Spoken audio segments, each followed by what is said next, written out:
I'm Craig. I had tracheostomy done 15 years ago because my lung capacity is quite low, and it also means I can get any secretions on my chest and reduce the risk of chest infections or pneumonia. My name's Jody. I've been Craig's carer for over 10 years and help Craig to manage the tracheotomy and the suctions that go with it. So when was the first time you heard of the procedure? I'm here of it for years and years, just around general routine programs, just general things. And then when I was really young, about 5 years old, I had an operation in France. Was paid for by the NHS because there's a man, a professor in France doing his trial, did an operation for my muscle illness. And over here, the operation wasn't done at the time. So I went there, had the operation done, and after that, every year, we used to go back to see the professor for advice, ideas, anything else. And one year I went back, and then I had 3 chest infections in a year, and then I lost like 3 stones in weight, which was quite scary at the time. And he said that if you have tracheostomy, you can increase your appetite, you can take off secretions from your chest to avoid being in bed for weeks and weeks and weeks, and you can make a better life doing this. And then when you're meant to be breathing the ventilator, it's better than masking all the time because your face is free and you're not having to wear a mask and hurt your nose and hurt your face and all those things. So at that point in time, that was where I first thought of doing it as a intentional idea of doing this. But also initially, it was like a tracheostomy, horror in neck. It did sound pretty extreme because at the time I was in a wheelchair. Apart from that, I was like everybody else. So the thinking of having horror in neck was a bit, oh my goodness, what's that about, you know? But when I saw the benefits I get from doing it, well, it's a no-brainer this. And also, I met 2 French guys who had it done like 10 years earlier in their home in a farmhouse in southern France. Talked to them about how they cope with it, how it works, speak to their parents, carers and all stuff. Then we spoke to them, it's like once I did that, it's like there's no choice here. It's like do it or basically you say I'm going to die soon, which is a bit of a stupid idea. So when eventually I was like, yes, I was doing it, the guy in France emailed me and said, I'm good to see you've chose wife. Which shows what he thought about it, so... Well, that was the other guy with muscular dystrophy in France who emailed you? Yeah. Right. The guy you met in France who had muscular dystrophy, wasn't he married? Yeah, one of the guys. I'm a wife that emailed me into that about 3 or 4 years before that, so... And was he in his 30s or something? Was he... No, I think the youngest guy at the time was like 8 or something. And then the other guy was like 44 something at the time. So my condition over here at that time was about early 30s, I think it was. So I think I may have still expected to go for at least another 8 or 9 years without any issue because it was tracheostomy partly and also just because I have to take care of each other. But so that only thing like, you know, I can go with what like suggested over here, which is doing it non-invasively. Most to like 38, I can do it their way. And most till I'm like, well, as old as I can be, at least 40s. Which, you know, for me, it's like, what is the place in that? You know, why are you going to cut your life down by, 15, 20 years unless you need to? As long as you can still breathe things and enjoy yourself. Which, and that's it, really, so. How did you first feel when you heard about the procedure? Obviously, it's a bit like, horror in your neck when you think about it. It does sound a bit, whoa, what is this? It's a bit major and big, scary. You think about, infections. Infections around the area of sight of it. And you think about, can I still do what I used to do? Like in terms of going out dust and those sort of things. But you have to lazy and more careful. And then the other thing is also there's a lot more pressure on the carer, which I need to be there. Somebody with me all the time around. The only thing about it, because because of my muscle illness anyway, symptoms are around most of the time anyway, so if there's something being around, that usually occurs anyway, but it makes you a little nervous in some circumstances. Like being left your own for like even somebody's just looking to the toilet or just going for 5 minutes is quite nervy. Because if it blocked, it's always very unlikely to occur if it did. It'd be like, what can I do? I can't even, I can't do it for myself to change it. Because of my muscle illness, it actually makes tracheostomy harder. Because obviously if you've got like muscle movements in the majority, then you can still sort of check out yourself. But because I'm not able to move, I can't do that, so I need someone else supposed to do it. So, but luckily, because my carers, parents, everybody realises that, they'll make sure they get me the shortest amount of time they can, so I'll make sure I feel comfortable, safe, okay, and happy. So that's. But after the initial shock of the idea, when they explained how good it was, I just thought, yeah, I'm doing this. I just spoke to my family, friends, parents, all that stuff. My parents already said to me, that for every speaker like says medical, in the end, if I don't want to do it, then we aren't doing it. So it's always I always have a final choice in I'm doing it or not. So I said, yeah, I want to do it because it's a good idea. So I did. And that's history. So how have your thoughts about the procedure changed since you first heard of it?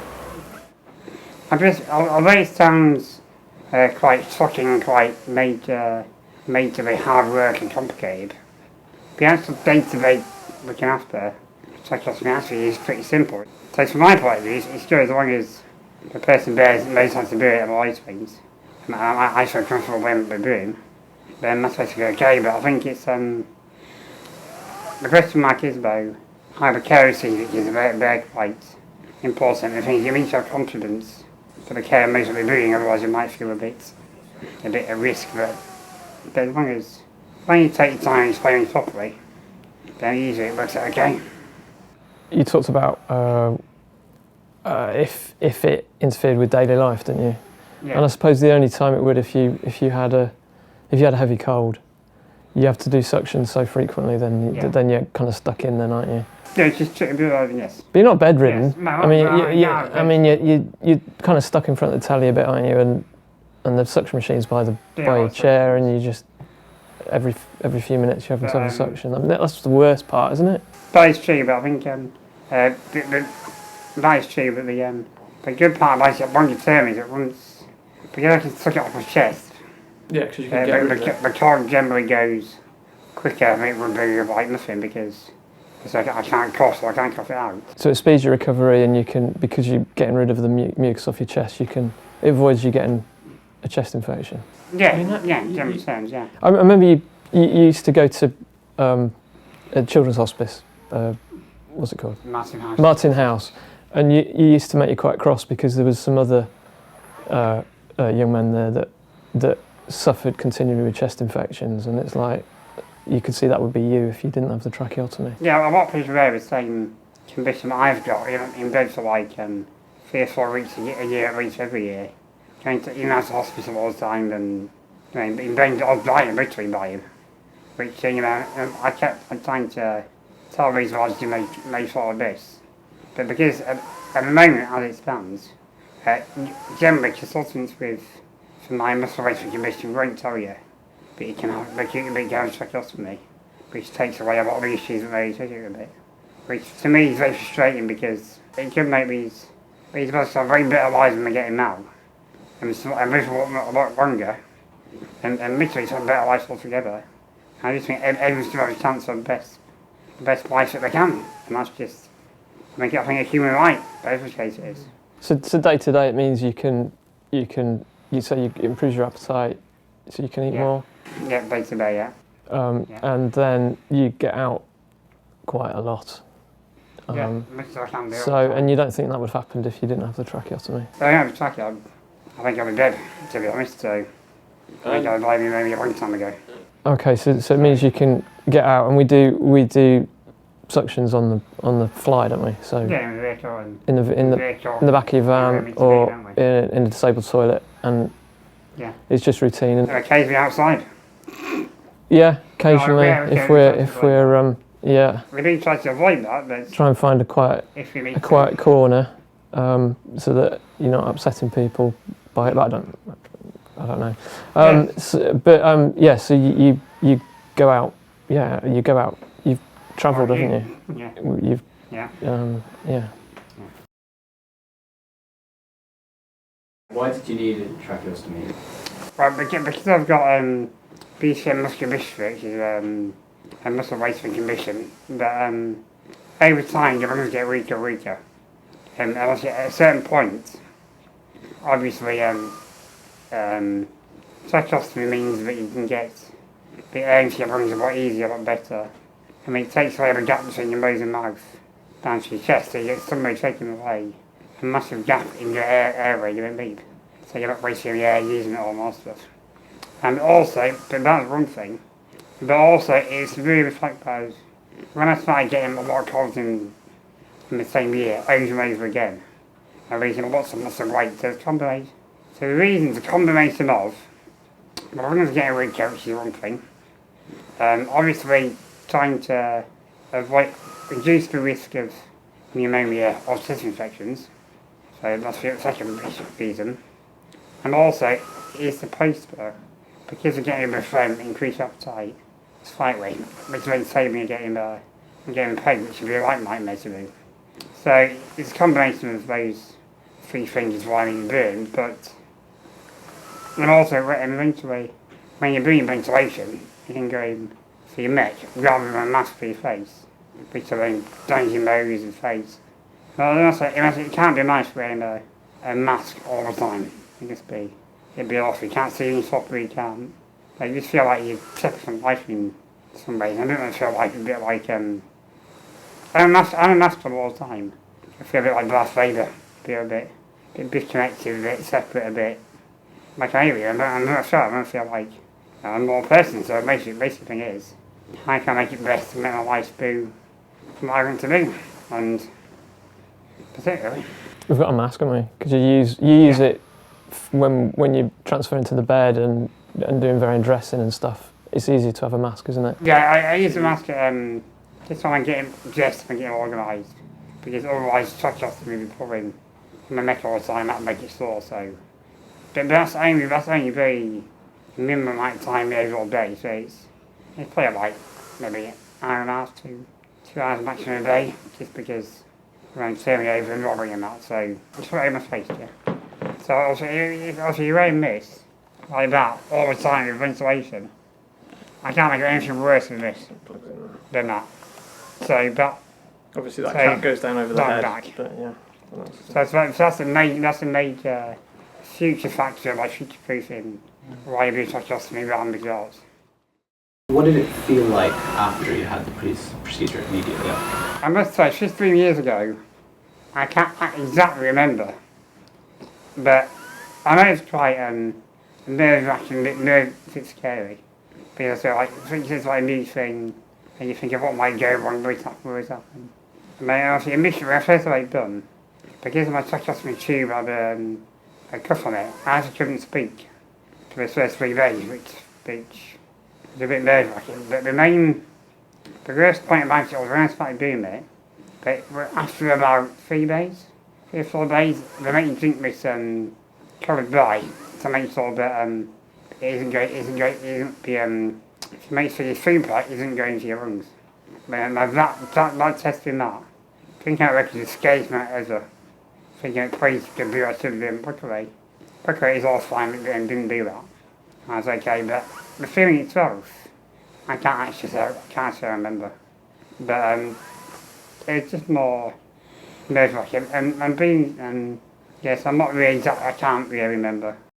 How easy was it for you to return home after the procedure? It's very easy, but because after the operation, I switched straight into a ward with people with chest infections, and I got like 3 infections in a row because of that. It meant that because of the viruses and that, and breaking suctions due to the extra chest infections. It meant that I had a real nightmare just trying to do anything. I was on ventilator for a mask. I was trying to miss it for quite a long time because I couldn't breathe out. The chest was so tight, phone wouldn't quite get out properly. I took it out because there's so much in there. It just felt horrendous all the time, and there were times where I thought, what am I doing this for? Why I just visit? But after I got the third chest infection, they said, you may take it home. But I get my infections. I came home, which again was still a nightmare. They're about as close by the extra moisture you had at night time to my chest, which I didn't realise at the time. So, for the first year after having it done, I didn't go anywhere at all. I was fucking out of a hospital, and I was thinking, this is just strange, this. And then, when I discovered that the moisture was actually giving more issues, but it's fixing, and I took that away, and gave that a go. But actually, within a couple of months of that, they'd drive so I can walk my like it is now. And I had like 6 sections a day, possibly something like that, compared to something like 43, which is just comparison, just ridiculous. So once you do that, it took a while. I once that calmed down, it's okay. So coming home is hard, but it's hard not because the tracheostomy itself, but because of what people do after it, and putting it in place is really a stupid idea. And actually, I hope from that issue, but you realise now that issue of tracheostomy, there's keeping a separate sidewing to make sure you're not going to get infections, you can get that way. And then also, you can get it home as soon as you can to make sure you're not going to get anything else. And to avoid that thing. So actually, if I'm doing that, I just say to somebody, don't do this. I just have a sidewing where I can get better on my own. Without getting infections, so I can cope with it and get back home very quick. Obviously, at the time, I didn't know that, so I sort of we just put there, and that's what happened. So, as a patient, obviously, and it's meant to solve it, so you can't say I'm not going there, can you? So it's a bit, but I can't understand how people that may breathing could think that's ever going to be a good idea. How did the care you received change before and after the procedure? Also, I had always same care to do with my muscular dystrophy, of course, the same cares that way. The only extra things were taking making sure he took his trade in good condition, making sure he doesn't get sore, and put him on creams to make sure the slight area heal properly, and there's no problems that way, no infections. And then also carers were going to do suctions, and they had to change the whole trachea and replace it, and change the unit cues and all these other things, but they come along with suctions and all those things. So the only care it changed really was having suctions, making sure the trachea site was clean, healthy, and didn't get infected, and make sure it keeps supple and not going hard and not, and also initially, because when I first had it done, like the regular or cuts and that inside, which the book didn't occur. So because it didn't occur for the first couple of years, now very good just to make sure things are okay. And I don't really, but in terms of care, it's just care is very into instructions, checking the cues, making sure they're around, in case it blocks, so I can change the whole thing for me too. But it's frankly never actually happened. But as long as something's around, I can get to and need that. So, but it's more just about, suctioning in tubes. Change the whole thing within 3 or 4 weeks to make sure it's clean and changing those things. So that's really it, really. Mega amount. Now to move on to talk specifically about impacts that the tracheostomy has had on your speech. It has made it a bit harder, I think. But I've always been, my speech has always been slightly harder because of my muscle condition in the first place. So I'm not sure it used to be with tracheostomy, or it used to be with muscle illness in the first place. But in my ventilator pipes, I've got a valve to try and make it easier. And also, the imaging of the tracheostomy has got a fenestration. It's got a hole in the main tube in the neck, so it goes past the vocal cords rather than missing out. So Yeah, I think it must have made it a bit harder because I think at times, particularly with ventilator, sometimes try and brush the machine, but I can't really say it's just down to that or not. So I can't say main to be just because of that, but then I can't say it's not. Just going to say about the speech. So at the moment you've got quite a lot of air leaking out of your trachea. That's not unusual, but it's not like that all the time, is it? No, it comes and goes with air leaking.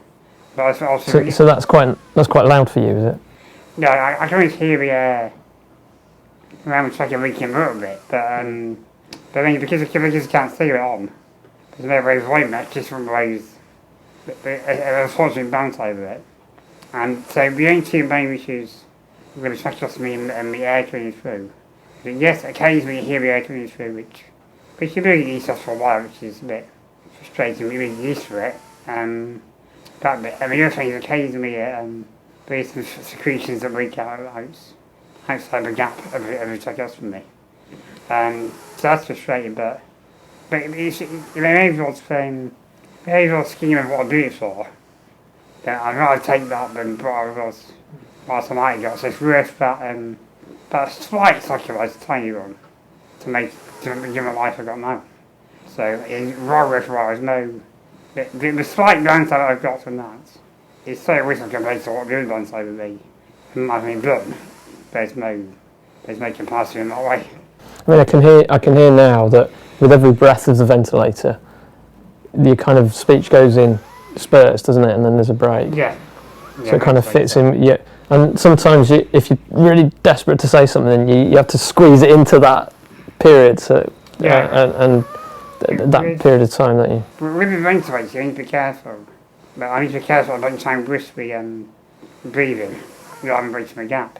The issue comes when you speak to somebody who doesn't know how ventilators work, and doesn't know tracheostomy and that, sometimes in that gap where you're breathing, they might start talking about something else because they actually continue, which isn't their fault, they aren't aware, but once somebody's aware that obviously you need to sometimes breathe in the gaps, that's fine. Obviously, if a random stranger who doesn't know it's the case, they could sometimes say something like realize it, well, it's not their fault. Because they say something aware, so it's not their fault, it's just another slight issue that could occur. But most people are usually pretty patient with they've got issues and disabilities anyway. Most people are okay, they aren't usually. Guys are like trying to push you or make things happen, but it's just usually me trying to race it myself. Rather than something to make you do it, just me to try and get out in one go. The other thing I'd say as well, when we're doing the dressing and bedtime stuff and all that, and you're using the mask, that's much harder to understand what you're trying to say with the mask on, and it's a relief in the morning to get you back on your trachea, so you obviously can hear what you're saying properly. The mask sits right in your top lip, so as you're trying to speak, your lip can't move the same, so it's hard to understand what I'm saying, but thankfully, it's when I get like Zoe said, when I get the trachea, it's like, oh, thank goodness. To me, answer the care for both of us easier. How was your breathing initially after the tracheostomy? I can't actually say I made any difference. Particularly, I can't say I made any difference. Because when I first had it done, I was still breathing myself. I only had ventilator in night time when I first had it done. So, to be honest, I couldn't really tell what difference, to be honest. That released initially, but also at the time, when my lung capacity was lower than most people's, it was still, I started getting used to it also, it didn't really affect me. So I had it done, because it didn't really change much really. I'm not change that is noticeable, there is some change. I couldn't really tell what really changed personally. But I'm guessing obviously as I got older obviously, if it had kept your right tracheostomy, then I guess I put most of it then, obviously, because I did it quite early on in the process. But it's going to make Western effects maybe later, which obviously is the case. So I don't really think much. I can't be saying what exactly difference it made, to be honest. And would you say that the breathing has changed over time with tracheostomy? my breathing's changed. I don't think it's to do with tracheostomy itself. I think it's to do with muscle wasting condition rather than to do that. Because obviously, everywhere in my illness, you always have to have ventilation eventually anyway, so that does occur. But so not due to tracheostomy, not changed. It's changed due to my condition, which is fine. But the only thing it has changed is, rather than being on a mask all day, I have got it through a neck, which is a lot better. I've got better speech, I'm a lot easier that way. And also a bit more human, which is also quite good, I think. How did the tracheostomy affect your daily activities? I wouldn't say much. Obviously, we have occasional bit of time for instruction or those things. But because I can feel around the instruction, or when instruction's coming on, I can usually work out timing. Where if you're doing something special where I can't do instruction for a bit of time, if I feel a chest really sore, I really sort of do that just to make it better. But also on occasion, I can't quite stomach the instruction, which to be fair, for me personally, it doesn't really occur often. So occasionally I do a quick instruction, but that's a very, very, very rare occurrence. So possibly, so there's a chance that it could make it harder. But as long as you use your brain and use your feelings or high chest feels, and you try and work out, on occasion, if I'm watching TV program or something, I might stay a bit longer than I should do, waiting for instruction because, that's my sort of mind, else's.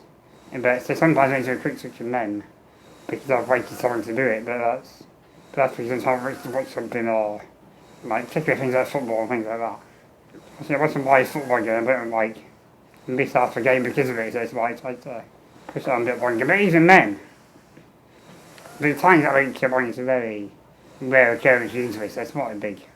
So it's not really, I wouldn't say it's really affected the base of their life really at all, really.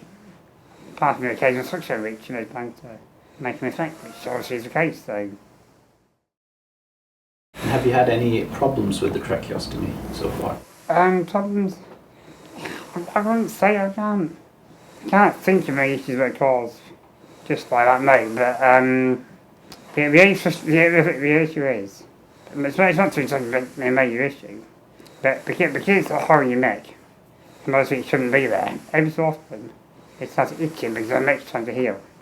Now, it's not a problem, it's just occasionally it's it's itching now, it's trying to heal over, so obviously that's not a major issue, it only occurs for a week every few months. It's not a major issue, just what I can tell. It's trying to heal over, it's not trying to heal over. Yes, it works, but apart from that tiny little thing, but that's not really a problem, it's just something that, happens because your body says it shouldn't be here. So issues properly, I'd say no, not really. How do you care for the tracheostomy in your daily routine? So the starting mornings, when I get up, obviously, I've got track on all night. So I put a mask on the first thing in the morning for getting organised and that.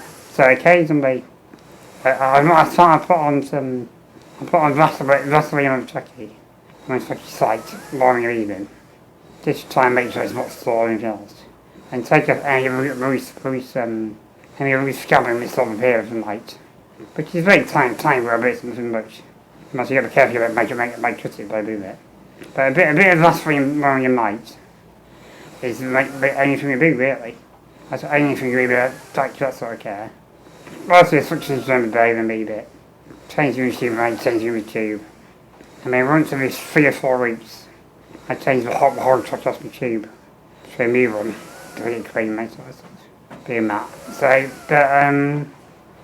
the caring of the day, you also care of the tracheostomy site itself in the base for a couple of minutes, but also the instructions also in the chest and the site.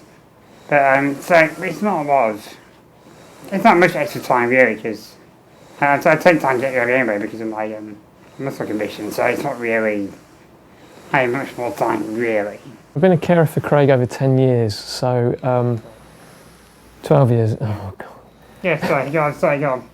So I've kind of really have got used to it. So what's the concerns for me? Sometimes if there was, you might get a little bit of blood in the suctions, if the catheter tube goes down the wrong way, or if you've got a really heavy cold just now and again. Thankfully, rare occurrence. It is rare, yeah. But that's a bit alarming, especially if you came across that for the first time. That could be alarming. But you just it just heals itself, really, doesn't it? I think the worst thing for me as a carer is it's just a fuss. It's just a bit of a faff and a bit. There's the tubes, and then there's that, and then you got to clean them after, and there's all these bits, and you put them away in the bag. It's just yeah. You'd rather not have that in your life, but if that's the worst. But there's a bit more pressure on the carer. Because there are more things to do, which is fine. And obviously, lots of stress me as well, it's like every time Jay's room out, we could do something else. But I suppose, in terms of ways, yes, that is a spice you've got to be the carer. I'm the patient, not me. What is mainly gain is way more than that bit of time we're losing a day. And that's it's like, nothing's perfect, so whatever you do, everything's got consequences for whatever you do, so. And overall, for me personally, overall is better, but it's just, that's just work out, is it worth the overall pressure? And I personally think what I've got out to me, it is worth that. Has it hindered you going out and about? If anything, I go out more often, because my chest better takes at the time. I remember actually such and do that. And that even before tracheostomy, and I always try to go out as much as I could. Holidays, something everywhere I can. And that's not changed since we did it. But obviously that relies, and the carers, as in Jane and knowing, I try to cope with how to deal with it. So as long as you've got the right staff training, and the staff know what they're doing, then yes, it doesn't affect it. Obviously, if you carry the right staff, I trained right, obviously you can't do them, but as long as you've got good carers in place, and try and work out those things okay, but actually, it makes it easier. You got to do things. The people I was talking to, I was like, so I'm looking at it thinking, how are you out of the house? I'm like, well, I'm not going to sit in the house all day. I'm living no right just because of this. And then she said, if Mr. ain't done, I have a concern that whether this make you be more expensive more than going out. And I said, it must be a bit. Because it's a new thing. But once you get used to how it works, once you get used to it day to day, it becomes just a thing you do, it just a thing you like, isn't it? The suction bags sit on the back of the chair. You've got two. And two important things to take with me. Everywhere I go, there's always two machines just to use, and that's one machine. So I got two of these machines. They're a bit noisy. They're a bit noisy. Apart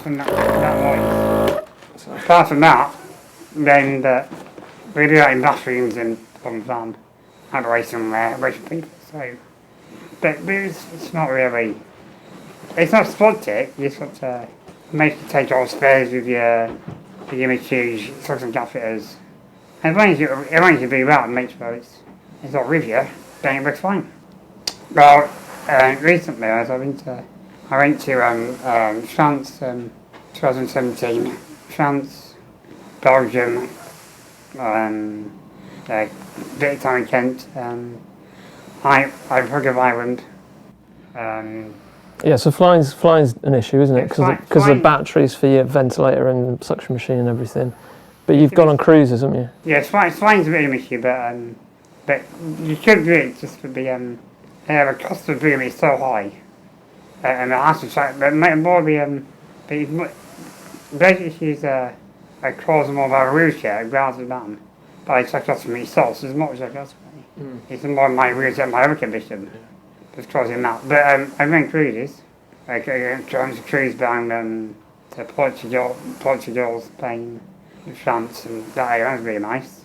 And everywhere I can, but so everywhere I can drive, I give a go get to if I can get there. But that's not because it's not just me. Because we are considering going to Italy at some point soon. We ain't done yet, but hopefully we can do that. But I go places with local carers. We go to like local places, for the field, or the event concerts. Yeah, concerts, the reach. I mean, the reach for, without staying away, Manchester Arena, Yeah, Sheffield yeah, Arena, yeah, we've done Nottingham, Leeds, obviously. I mean, also, on quite occasion, me, Jay and my other carers have run concerts, but London, further away and further night, and I was including Catherine Jenkins' concert in Cork in Ireland, which I organised with my two carers. Thanks to then JB and Ben, my other carer. It took us 5 days to organise and do it. But we were all together and we got together and we organised it. So again, You made us miss the ferry on the way so as home. long as I ignore what comments. So as long as you work out, or if you mean take it all with you, then it's fine. I think it is. It takes a bit more thinking about, just to make sure that everything with you need and spare equipment and structures and all that. Sorry, do you mind if I just jump in there? Do you mind saying a little bit about your trip for John O'Groats Challenge. Yeah. Right, Do you mind just, yeah. So we went travelling in 2013. Myself and my two kids, JB and somebody else, we really trip around the UK. We went to John O'Groats, Land's End, Great Yarmouth, Aberystwyth. In a 9-day trip with 4-day gap in the middle. Trying to show the difference in care between areas of the country from my much of history, which is very varied, depending on where you are. So I thought we get to 4 major points of the UK, 4 cycle corners in that, and I also did a Zebra route of 17 miles, which for me at the time, I was using my hand at the time, for me joystick, and my hand was always off all the time. Every like 200, 300 yards, my hand was forced to talk for me to readjust it. So I did that. And then also, and we ended it with parliamentary reception at Westminster. A meeting ministers trying to explain to them how I feel it's unfair that people around the country who cares for my rights is all different. So he did that, which is a very, very big and massive thing to plan for me. I planned the whole thing myself. It was how stars where you're going to go, route, timings, all this sort of stuff. And also we some bucket collections to raise funds for National Children's Hospice and for NB UK at the time, which raised £7,500. And also it's just, for me, firstly, it's a great excuse to go to 4 corners of the UK. She's where it all started from, but actually in the end, I think I make quite a good point. And then so, the very after the parliamentary reception, we met Norman Lamb, who was Health Minister, at the time, trying to say why it's not fair that people around the country get different sorts of care. And sadly, it didn't really come to anything. But I made a point and it made some points to some people, so... And also, I started to say to people with severe disabilities that actually, yes, you might be disabled, but you still do things. Like travelling around, you can do it, just got to put your mind to it, think it through, work it out. And you can do some great things. Would you recommend a tracheostomy to someone else? Yes, as long as... Also, it depends why you're doing it. But it depends on somebody in my position.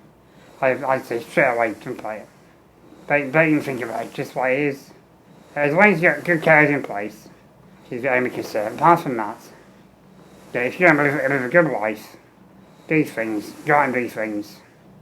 Go for it, live a life. There's no point getting to this and thinking, why don't I do this? It's too late then, so you may as well go for it.